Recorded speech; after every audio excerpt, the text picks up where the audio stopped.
put our attention on him, where we draw. It's in those to extend forgiveness, to just follow through with the promptings that God gives us, which builds us up and helps us to get ready for whatever is ahead.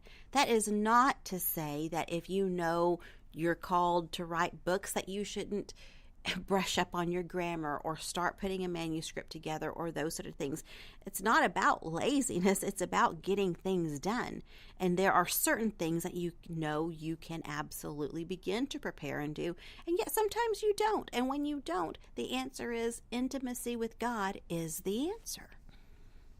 And the intimacy with God in itself is to me, as I understand it, the way you work with God. You're absolutely. He's and your partner. And that's absolutely. Yeah. He's your partner, and you learn that day by day communion, that day by day exchange of love, those day by day glances, the day by day service.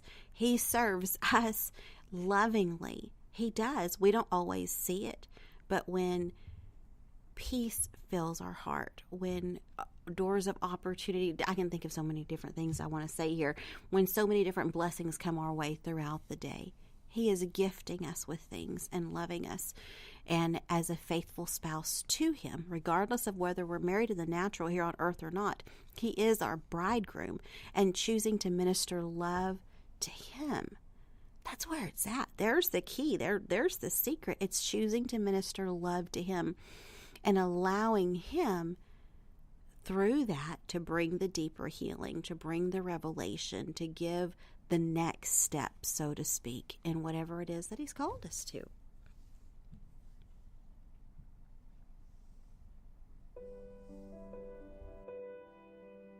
Matters of the Heart radio show is a part of the only Christian radio station in Pakistan. Miss Wendy has the opportunity to share the gospel message there, and you have the opportunity to help. For a donation of any amount, you can help her to continue to bring this ministry to the people of Pakistan.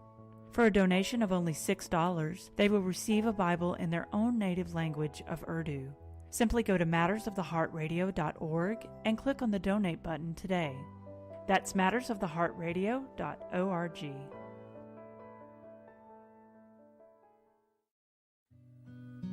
You're listening to Matters of the Heart Radio with your host, Miss Wendy. We'd love to hear from you today. You can chat with us by clicking on the chat icon in the player located on mattersoftheheartradio.org, or you can also reach out to us on our Facebook page at Matters of the Heart Radio. Now, here's your host, Miss Wendy. Welcome back to Matters of the Heart radio show. Today we're talking about trusting God, and I believe God is asking us today, will you trust me? Will you take that leap of faith, and will you incline your ear to me every day? I hope that your answer is yes, regardless of what that may look like. For some of you, it's going to look like leaving your job. For others of you, it's going to look like committing yourself to a different task at hand, being in a relationship with someone, letting go of someone. The question is, will you trust me from the Lord? And I want to encourage you today that he is absolutely trustworthy. And wherever you go and whatever he calls you to, he will be there with you. He's not going to be far, and he's not going to abandon you. I love this scripture. It's one of my favorites, and it is Joshua 1:9. And it says, this is God talking, "Have I not commanded you? Be strong and courageous. Do not be terrified and do not be discouraged, for the Lord your God will be with you wherever you go." So does that mean that there's a place that we can go to get away from him? No, absolutely not. Absolutely not. Does that mean that fear is not going to come? Nope, absolutely not. If there were no fear, we wouldn't be encouraged to be courageous.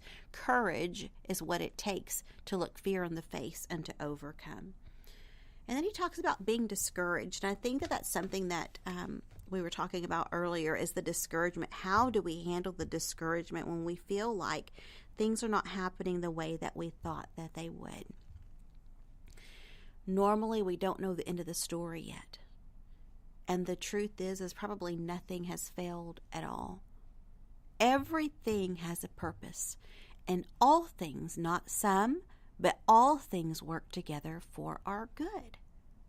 As we are called, right? Romans 8:28. For we know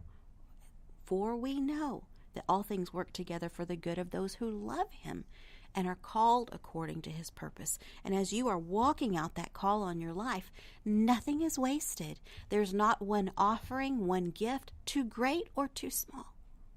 Too great or too small. Sometimes it's that we think too highly of ourselves, and sometimes it's that we think too lowly of ourselves. But there is no gift that we can bring to the Lord that is too great. He's worthy of it all.